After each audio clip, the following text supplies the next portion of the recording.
bastante hondo. Una lágrima en el fondo de una pupila morena que brilla como un puñal.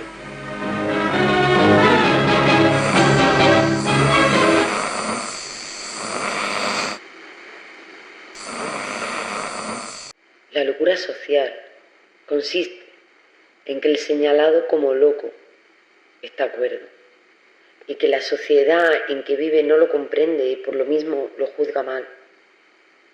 Pero casi siempre esta locura social tiene una causa origen del desarrollo de los acontecimientos sucesivos. Todo efecto tiene sus causas y mi locura social tiene naturalmente las suyas muy particulares. Voy a revelarte mi secreto a título de justificación. Si después de conocer mi secreto insistes en lo de la locura social, puedes decir con tranquilidad: tengo la cabeza dura. En realidad mi secreto hoy no tiene importancia, siendo yo una mujer de 36 años y con amplias facultades para desenvolverme en la sociedad. Se trata de una travesura de mis 13 abriles, que mayormente te interesará porque tú, si has nacido en la ciudad de la Alhambra, como buen granadino, eres en este pleito juez y parte.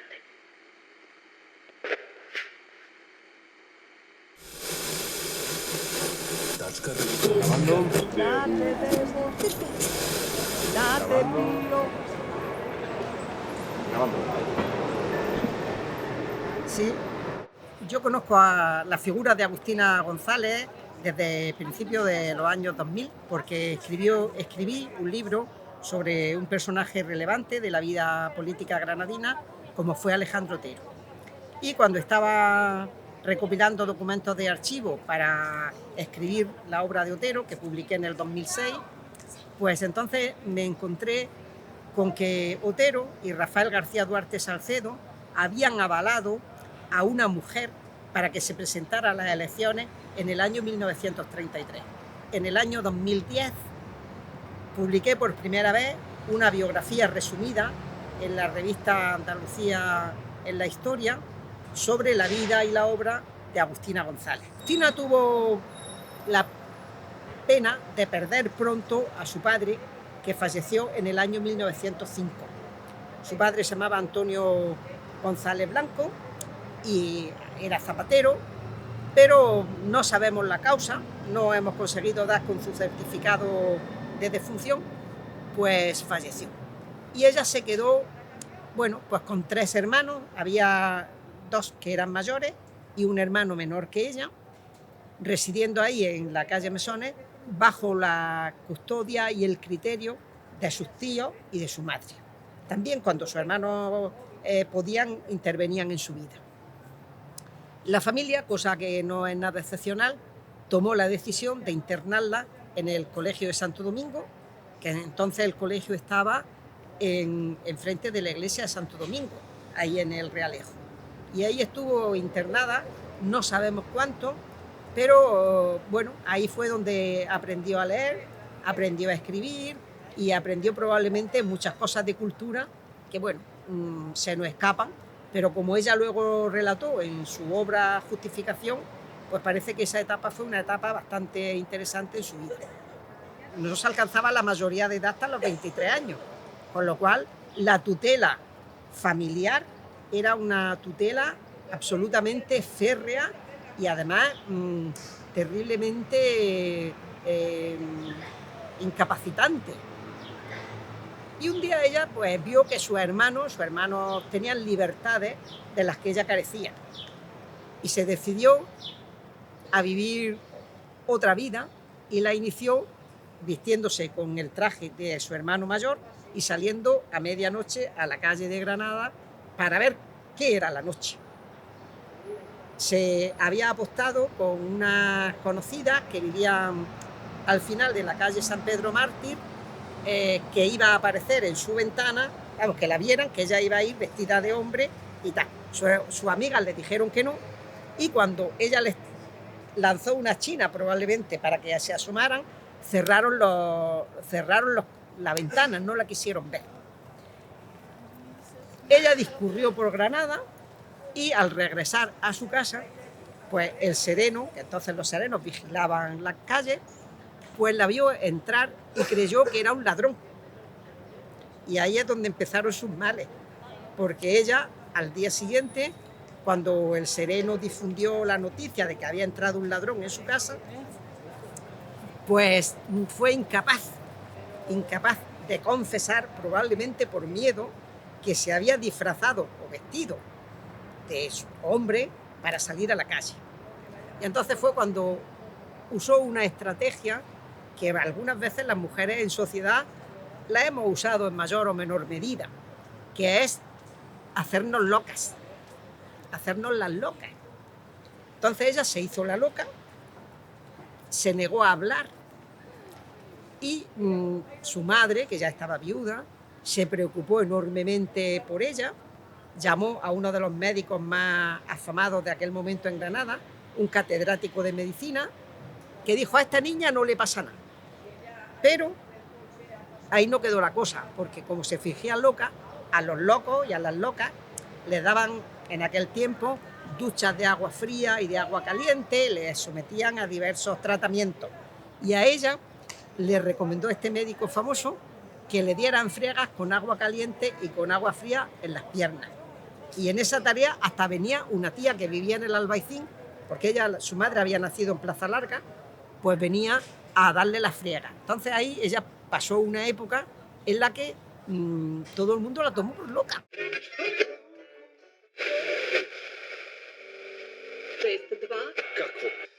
Madrugada.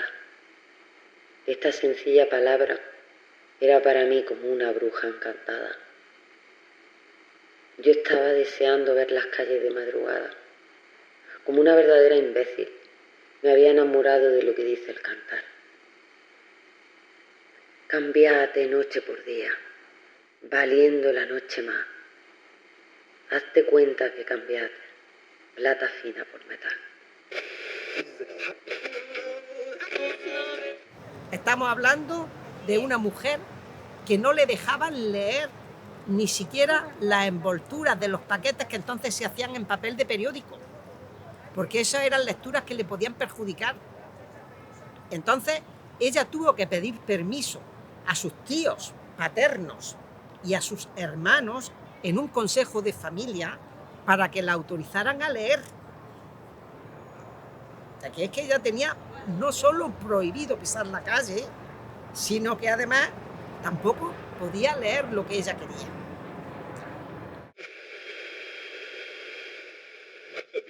Hubo un tiempo en que más que prohibirme que leyera, me perseguían tanto mi mamá como mis hermanos para que no leyera. En ocasiones me formaban una discusión hasta por coger un papel en mis manos para envolver algún objeto. Ellos creían que era para leerlo y me lo arrebataban, celosos sin duda de que fueran lecturas deshonestas e inconvenientes. Lo único que me dejaban leer eran los cuentos. Creo que no me quedaba cuento que a los 13 no hubiera leído. ¡Qué ironía! Con la prohibición de la lectura solo consiguieron interesarme por ella. Como en las luchas vence siempre el más fuerte y sobre todo el que sabe esperar, llegó el día que me concedieron de grado el permiso para leer lo que quisiera.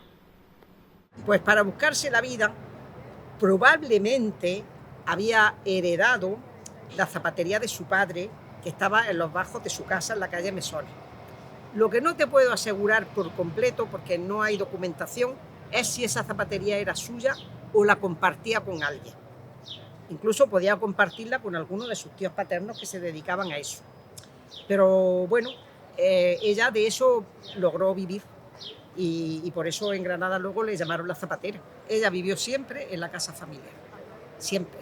Además la casa familiar la usó, por ejemplo, pues bueno, cuando ya estaba muy comprometida socialmente, en el Ayuntamiento de Granada había una grandísima corrupción y entonces pues los obreros organizaron una huelga general que ella encabezó con una bandera, en fin, roja, y luego pues Parece ser que la detuvieron en la Plaza del Carmen y que ella se abrió la blusa para decirle que si querían matarla, que le dispararan. Y un curiosísimo episodio fue que ella enarbolaba una bandera que se subió a la parte de arriba de su casa y la colocó en el tejado. Y ahí hay la información que la prensa dio sobre ese episodio, es una información muy confusa, porque por ejemplo estamos hablando de tiempos en los que había censura de prensa. Entonces lo que sí es seguro es que en el año 1918, en el mes de febrero, en Granada se organizó una huelga general, hubo una grandísima manifestación, que incluso hubo muertos. Murió en la Plaza del Carmen una mujer por una bala perdida, que se asomó a la ventana y murió, porque le llegó la bala. Y entonces, ahí ella tuvo un papel muy relevante, porque ella luego en su obra dice, decir que yo estoy loca. Si yo no contengo a los obreros en Granada, las desgracias hubieran sido mucho mayores. Ten en cuenta que ella fue la que creó la agrupación socialista feminista de Granada.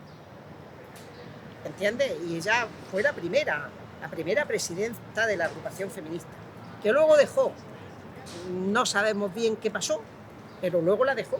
Pero eso fue también una iniciativa. O sea que es alrededor de los años 20, ella estaba en pleno esplendor de sus capacidades intelectuales y físicas. Es una mujer corpulenta, es una mujer que tenía mucha presencia. Y quizá ahí fue cuando tomó la determinación de vestirse como quería. Ahí fue cuando tomó la determinación de que se vestía como quería. Porque a mí me sorprendió, que es una cosa que reparé en ella ayer, que cuando incautaron su casa, los sublevados, en el inventario que hicieron de los bienes que le iban a quitar, pues solo había pantalones y blusas, no había ni un vestido. Entonces, al parecer, según cuentan Francisco Ayala y otros autores, pues ella iba vestida con pantalón y llevaba una capa encima y un sombrero. Pero en fin, no tenemos ninguna foto que acredite esto. Soy socialista de corazón firme, aunque pertenezca a los de cooperación. El verdadero socialista vela por sus intereses a la par que por los ajenos, aunque muchas veces cede la vez a los ajenos. Ayuda al débil, levanta al caído y defiende al indefenso, mas nunca retrocede. No hagas aquello que premeditado repugne tu conciencia, porque la duda y la repugnancia te delatan que es obra mala. A Lorca lo conoció seguro. Sí, lo conoció seguro, pero yo quiero siempre hago una precisión. No me gusta hacer valer a Agustina por su relación con Lorca, pero sí es cierto que la relación con Lorca fue más allá de lo puramente casual. Y que el tema, bueno, eso también fue algo que descubrí y que está escrito, no lo he inventado, que Lorca se hizo muy amigo en el viaje que hicieron con Martín de Rueta, se hizo muy amigo de un señor que luego fue comandante jurídico del ejército y que al final era el que le presentaba las penas de muerte que se habían dictado para que Franco las firmara, que se llamaba Lorenzo Martínez Fuset. Pero en su juventud, Lorenzo y Lorca habían sido muy amigos y se conservan unas cartas. Y en esas cartas, pues Lorenzo Martínez Fuset le dice a Lorca, claro, ya comprendo lo amargado que tú estás, si es que después que te has cerrado las puertas, Agustina, ya no sabes qué hacer con tus deseos. Y de manera curiosa, en la obra en prosa de Lorca hay muchas alusiones a los pechos de las mujeres. Agustina tenía unas buenas mamas, y también a los labios y a la boca de las mujeres, sobre todo su obra de la primera época. Y luego, pues bueno, siempre queda la incógnita de si el personaje de la zapatera prodigiosa no está inspirado en parte en Agustina, y lo que casi seguro, al 100%, está inspirado en Agustina es el personaje de Amelia de la casa de Bernarda Alba, porque Amelia era el nombre que Agustina se daba como pintora. Agustina, ella firmaba sus obras como Amelia. Agustina vive una vida bastante libre una vez que se independiza de todas las trabas que le habían puesto.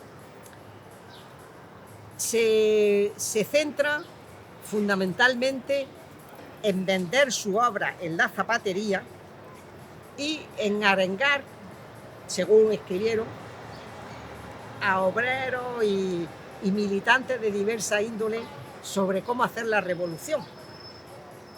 Pues tenía la bandeja servida, la represión, los sublevados, para detenerla por simpatizante o por comunista. Y de hecho así consta en su proceso. Entonces, pues, vinieron un día a su casa, le pegaron una patada, su madre acababa de morir y se la llevaron detenida. Entonces, la cárcel de mujeres estaba en el convento de San Gregorio, así es que es bien probable que llegara allí, y de allí, pues, la llevaron con el resto de mujeres que fueron ejecutadas ese día a Vilna. Y allí, pues bueno, en fecha indeterminada, pero rondando los días en los que ejecutaron a García Lorca, pues fue ejecutada. No se sabe exactamente el día ni la hora.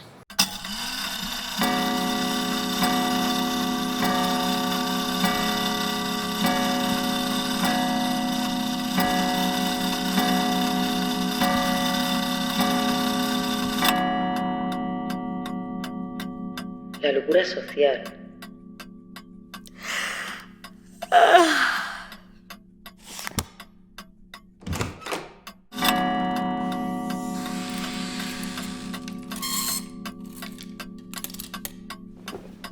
Cambiate noche por día, valiendo la noche más. Hazte cuenta que cambiate plata fina por metal. Granada es una ciudad que ni se acuesta tarde ni se levanta temprano. Lo primero es una virtud y lo segundo, una inercia malentendida. Yo tenía pensado empezar con esta historia de ella escapándose de casa y saliendo a la calle a recorrerla. Ahí rescato también muchas frases suyas en las que habla también de que ella tuvo que pelear mucho para que sus padres le dejaran leer hasta tarde y lo que ella quisiera. Bueno, ella más bien con su madre y su hermano, porque su padre falleció cuando ella era muy joven. Y empiezo con esa escapada nocturna, ¿no? Esas calles de Granada de esa época vacía. Y luego hablo un poco hago un salto en el tiempo y hablo de la parte en la que ella ya es más mayor, estaba emancipada, iba a los cafés y también hace su propio partido, se presenta a unas elecciones.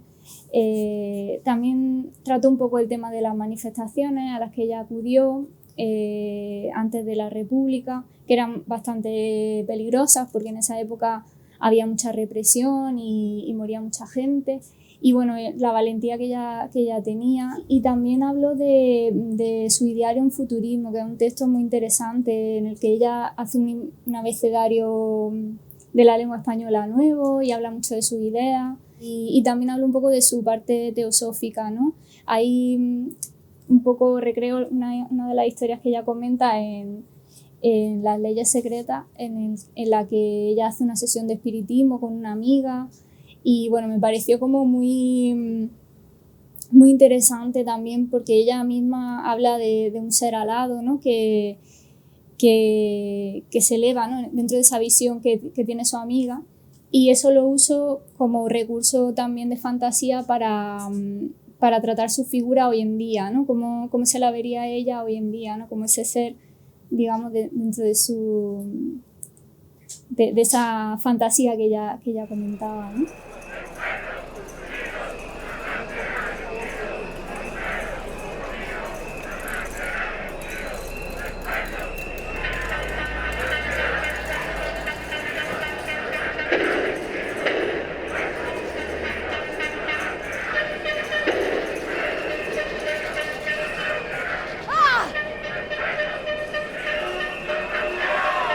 Por sí me pareció muy rupturista, ¿no? El hecho de una mujer en los años 20 yendo a una manifestación, considerándose feminista, publicándose sus propios textos.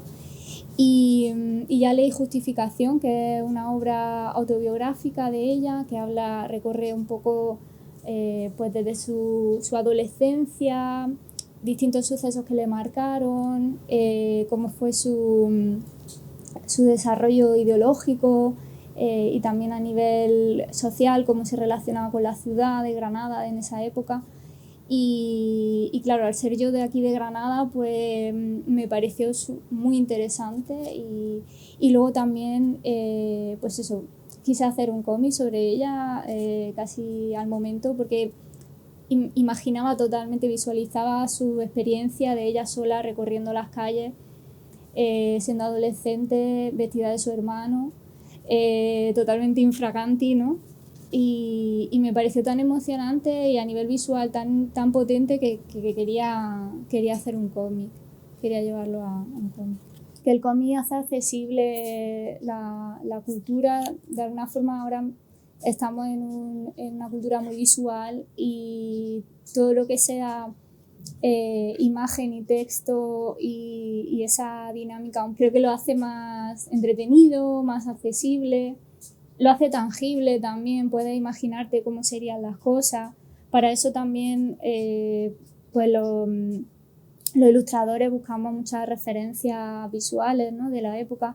En Granada hay muchísima documentación de esa época, con lo cual me resultó bastante fácil. Y sí, yo he escuchado a algunos autores, por ejemplo el autor del libro del cómic de la Guerra Civil, lo comentaba, que se está usando en los institutos para poder enseñar historia a adolescentes. Sobre el proceso de construcción a nivel visual de Agustina, es verdad que hay muy poca documentación gráfica. Es curioso porque en esa época, bueno, curioso, es realmente indicativo que hay pocas fotos de mujeres relevantes de esa época y de ellas se conservan un par, 3 o 4 fotos, alguna de alguna manifestación que sí se ve con el cuerpo entero. También leyendo sobre ella conocí un poco cómo ella vestía, que era un poco austera, le gustaban mucho los sombreros, tenía muchísimos sombreros. Y bueno, eso me daba pistas un poco sobre cómo era ella, también su retrato, ¿no? Una obra que creo que me ha influido mucho para hacer el cómic, que se llama Rojas, de Mary Nash, que habla de cómo era la mujer en la República, de los movimientos que había, de cómo era la concepción de lo que debía ser una mujer en esa época y está muy bien como contexto también histórico. Y, por ejemplo, también pone en valor aún más el tipo de personajes como Agustina, como fue Agustina, que se oponían a digamos, los discursos hegemónicos de esa época, que promovían esa diferenciación entre sexos, ¿no? Y que posicionaban a la mujer como un ser inferior o, si en algunos casos, como por ejemplo en el caso de Gregorio Marañón, ¿no? Que comentaba que es un gran endocrino y muy reputado en esa época, que comentaba que la mujer sí podía ser igual al hombre en el sentido de que podía tener el mismo valor, pero teniendo otras funciones diferentes y otro tipo de habilidades, y que solo si enviudaba y se quedaba sola podía tener competencias parecidas a las del hombre. Y claro, Agustina en esa época y otras mujeres pues decían que no, que realmente la mujer podía ejercer cualquier tipo de trabajo y cualquier tipo de función independientemente de su estado civil, y esto era como una locura en esa época, era como totalmente estaba en contra tanto de los científicos reputados más o menos progresistas como de la parte más reaccionaria, ¿no? Que ponía a la mujer como el ángel del hogar. Entonces, sí, realmente no sé, fueron personas bastante luchadoras y rupturistas. ¡Hombre, qué alegría! No acababa.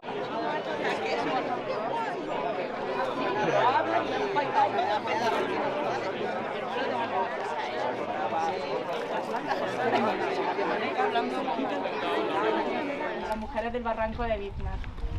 El acto se va a dar en 2 espacios diferentes.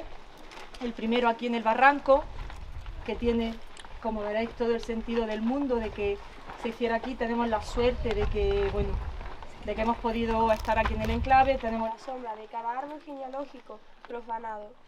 Brota subversiva la luz, trenzando un telar de libertad, arraigo, reconocimiento y respeto. Entre las ramas en flor arrancadas de cuajo que aquí, en esta tierra, yacen, a todas las mujeres del Barranco de Vidna, Asociación Feminista del Cuco.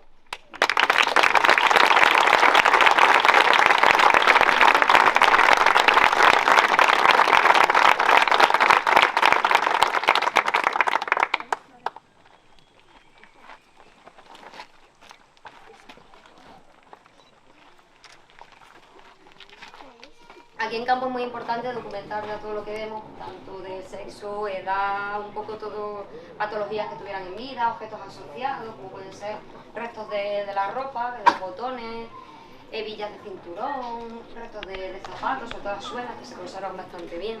Entonces todos esos datos son muy importantes para luego también a la hora de... Una fosa que ya hemos terminado ahí, con 9, en este caso son hombres. Realmente hay un vacío a nivel histórico y a nivel educacional sobre esa parte de la historia que de alguna forma incomoda o no se quiere dar tanto a conocer. Y ahora es verdad que quizás como ha pasado más tiempo y quizás los ánimos están un poco más calmados, se está empezando a poder recuperar. Yo llevo yendo a Vidnar bastantes años porque soy de Granada y hay una ruta que pasa por la Cruz de Vidnar y aparte creo que es un sitio bastante importante para visitar. Yo he ido por mi cuenta, con amigos, nunca en ningún colegio o instituto se me ha propuesto hacer una visita. Lo que he sentido siempre ha sido desprotección y falta de ponerlo en un lugar importante como se merece. Antes había solo unas señales que ponían lugar de enterramiento, ni siquiera se le llamaba fosa común. Hay una evitación por llamar a las cosas por su nombre y realmente ahora el hecho de que se esté excavando, de poder ver las fosas, de ver las fotos de los esqueletos, realmente te estás dando cuenta del drama tan grande que hay ahí escondido. Entonces, claro, totalmente emociona mucho porque de repente ves eso y ves los cuerpos y te lo imaginas todo y bueno, emociona y realmente es importante que se esté recuperando y se esté haciendo. De alguna forma se está dignificando, ¿no?, ese espacio y se le está dando la importancia que tiene.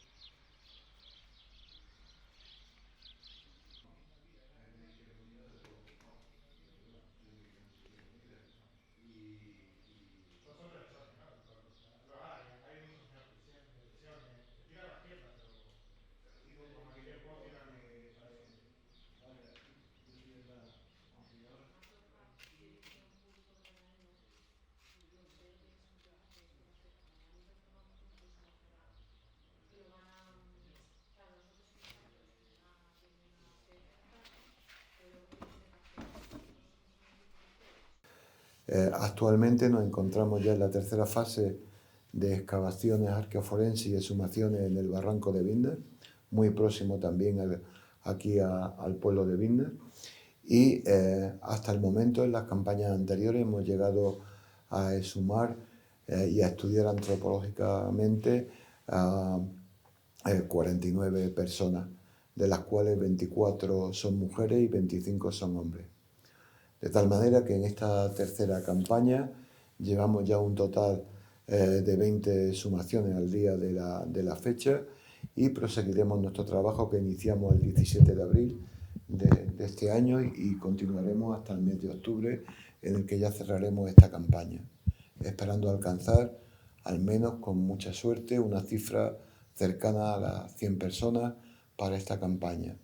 Del total casi de 300 personas, de 280 y tantas personas que están registradas por los historiadores que se dedican a este mundo de la represión franquista en Andalucía. Así que el año que viene, la cuarta campaña que hagamos, proseguiremos con nuestros trabajos de prospección, excavación y exhumación para alcanzar siempre el máximo número de individuos posible, de tal manera que dejemos liberado a esta zona del barranco de Vindar, liberado el terreno de muerte, de horror, y que quede como un lugar de memoria realmente, sin que haya restos de estas personas asesinadas y que fueron objeto de crímenes de lesa humanidad por lo sublevado al gobierno legítimo de la Segunda República durante la Guerra Civil, la posguerra y la resistencia al franquismo, etcétera, etcétera. Y digamos que este sería, ¿no?, el resultado final con la superposición del cráneo y la fotografía. Ya os digo que en este caso, pues bueno, no es al 100%, ¿no? Fíjate que sale hasta la bala ahí, ¿no? El agujerito. Sí, no, aquí todos tienen, por ejemplo, Agustina, como muchos otros, fueron totalmente asesinadas casi, como nosotros medimos la trayectoria de entrada, esta es la salida, ese hueco de ahí, porque el disparo es de muy cerca, entonces la entrada es muy limpia. Nosotros tenemos, pues, sabemos además qué tipo de armas se utilizan a través del estudio de la munición y de la balística. A ver si tengo yo por aquí, yo creo que sí. Aquí. Pues sabemos qué tipo de armas cortas, de armas largas se han utilizado.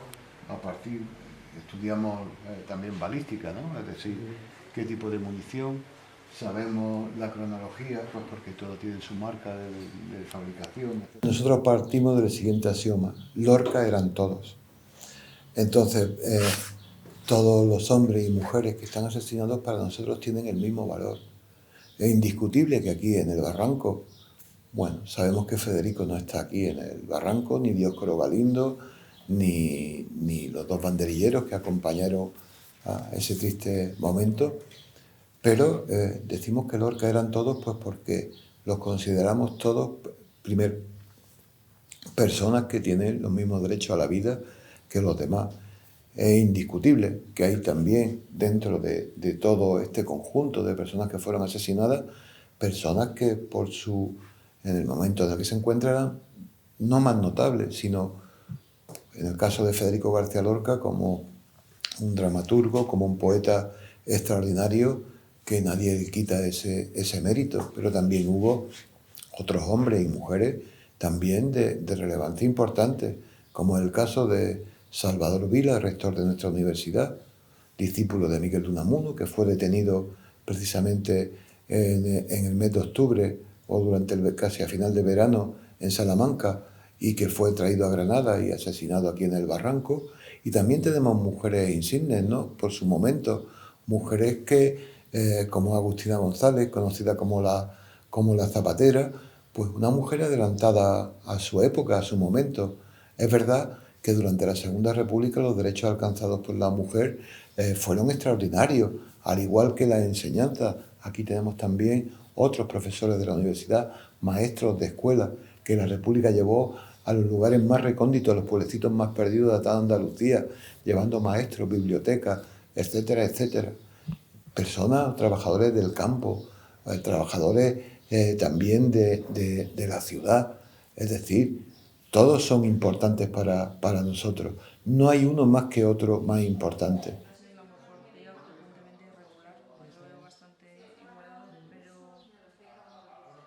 Yo me baso en eso y que no tiene mérito. Los bordes están erosionados, simplemente la entrada. O sea, tienes toda la rampa, está todavía bastante definida. Por eso.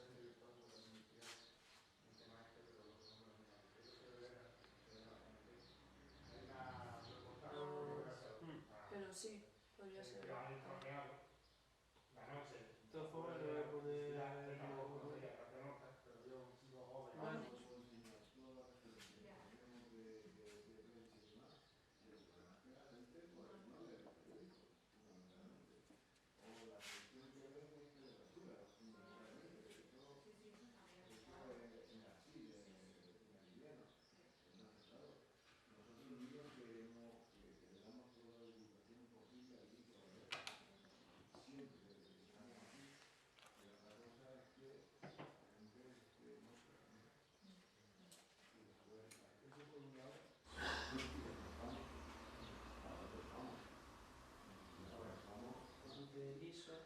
pero no veo mucha gente voluntaria. Sí, sí, sí, me he leído eso. Creo yo. Bueno, esto ha ido cambiando a lo largo del tiempo, como podéis ver, y realmente no sabemos cuánto ha podido cambiar desde el año 36. Pero claro, todo esto... La nuestra, sí. Ahora te explico. Sí, hay que explicar un poco más sobre este tema. ¿Igual para romper esto? No, no, era para desinfectarlo. Lo había utilizado antes para quitar. Hay que tener en cuenta que nosotros cuando estamos excavando a estas personas estamos a centímetros de sus restos, porque nuestro trabajo en este caso es estar pues prácticamente nuestras narices y nuestros ojos están escasos 15 o 20 centímetros. Y cada vez que vamos limpiando, vamos cuidadosamente con nuestros pequeños pinceles, agujas, etcétera, etcétera, estamos viendo las expresiones, sobre todo, no solamente de sus caras, porque la tenemos y estamos viendo los estigmas del horror, ¿no? Que en esos momentos. Además estamos viendo prácticamente las causas de la muerte violenta, porque encontramos proyectiles asociados a esos cuerpos, bien en los cráneos, bien en el resto del esqueleto de estas personas, y claro que somos profesionales, no nos puede poder las emociones que las tenemos, las sentimos y las padecemos. No voy a decir que al mismo nivel de la familia, porque lo que estamos viendo son esos estigmas pues de muerte, y además de eso estamos observando todavía otras cosas peores también, ¿no? Que son los procesos que han sufrido de tortura antes de la muerte. En este caso, pues lo que estamos viendo son pues fracturas previas, ¿no? Por ejemplo, son muy frecuentes las fracturas en cúbito y radio, productos, por ejemplo, de cuando te llevan detenido y te han dado o te han querido dar un culatazo con un fusil, y el gesto inmediato de autoprotección es levantar el brazo, y encontramos una fractura muy característica de este momento, que son precisamente cúbito y radio, costillas rotas, otro tipo de rastros que no tienen fractura pero que dejan determinadas marcas en las zonas óseas, ¿no? donde han sido torturados. Es decir, todo eso lo vemos día a día. Intentamos que no nos supere, ¿no? nuestras emociones por el trabajo profesional que va, como hemos dicho antes, encaminado sobre todo a los familiares, entregarles sus restos. Pero sí causa en nosotros también, ¿no? como personas, como humanos que somos, pues todo ese tipo de sensaciones que intentamos que no nos superen nunca. Cuando uno va a casa, cuando uno ya está relajado al cabo del día del trabajo, estas cosas vuelven. Tu subconsciente también actúa cuando estás dormido. Es decir, que es un trabajo que no es puramente arqueológico. Cuando hemos excavado restos, por ejemplo, de hace 5.000 años, no es lo mismo. Aquí las emociones son bastante fuertes porque uno está viendo pues prácticamente pues toda la barbarie, ¿no? que se cometió sobre personas que eran inocentes.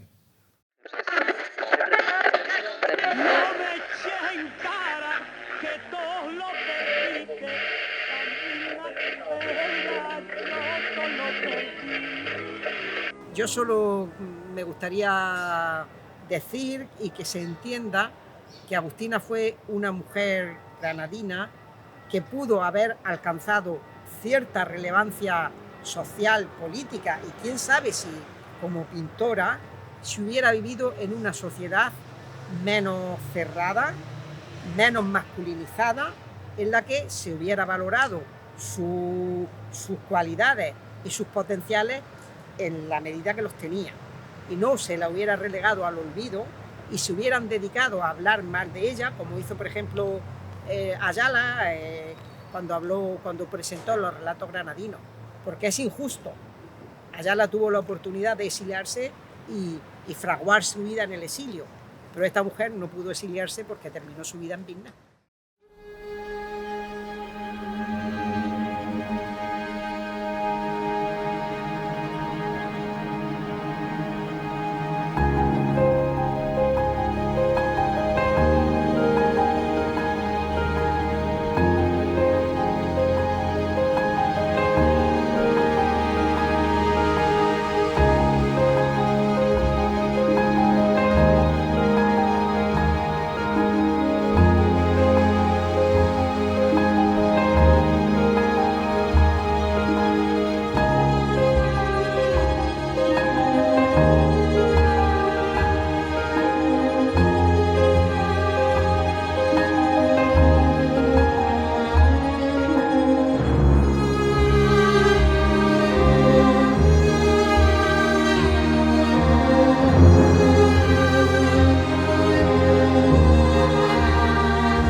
jornadas de memoria histórica que organizó la universidad, en las que yo participé aportando documentación y eso, pues me puse en contacto con Paco Carrión y le dije, mira, te voy a pasar la foto de Agustina por si apareciera algo que pudiera parecer que era su cadáver, para que con los procedimientos ahora antropométricos que utilizáis veamos si es o no.